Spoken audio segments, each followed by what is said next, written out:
જોઈ રહ્યા છો NBC ન્યૂઝ। અમરપુરા ગામે શ્રી સિદ્ધેશ્વરી માતાજીનો પ્રથમ પાટોત્સવ યોજાયો।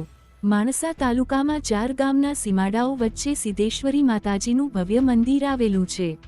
ઈટાદરા, સોલૈયા, ખરણાસમો, ગોજારિયા અને અમરપુરા ગામના સીમાડેમાં સિદ્ધેશ્વરીનું ભવ્ય મંદિર આવેલું છે।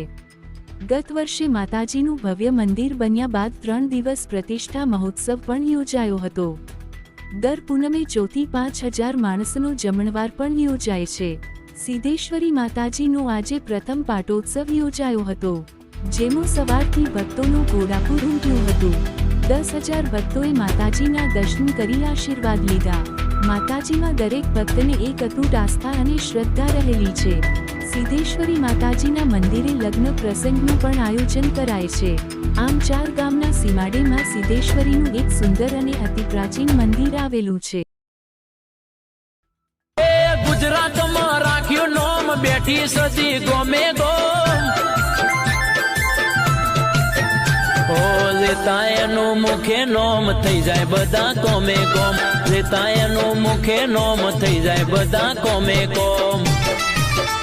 એ હૈયે તમે રાખો હોમ સદી મારો હાચો રોમ। રજિસ્ટ્રેશન ટ્રસ્ટ બનાવ્યું છે।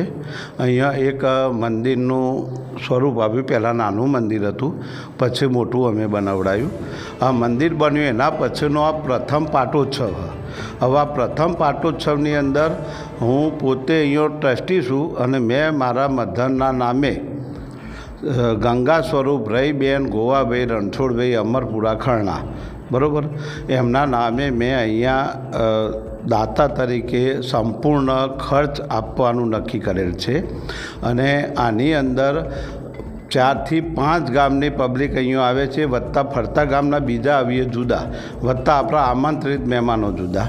અને ચૈત્ર સુદ 11 એટલે કે તારીખ 8/4/2025ના રોજ પ્રથમ પાટોત્સવનું આયોજન છે। તો અમે પધારવા માટે દરેકને આમંત્રણ આપ્યું છે, દરેકને પત્રિકા આપેલી છે, એટલે દરેક પધારશે।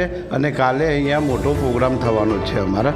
અહીંની વ્યવસ્થાની અંદર અહીંયા વાડી બનાવેલી છે, જ્યાં લગ્નની ને બધી સુવિધા દર પૂનમે અહીંયા 3,000 થી 4,000 માણસ અહીંયા જમે છે।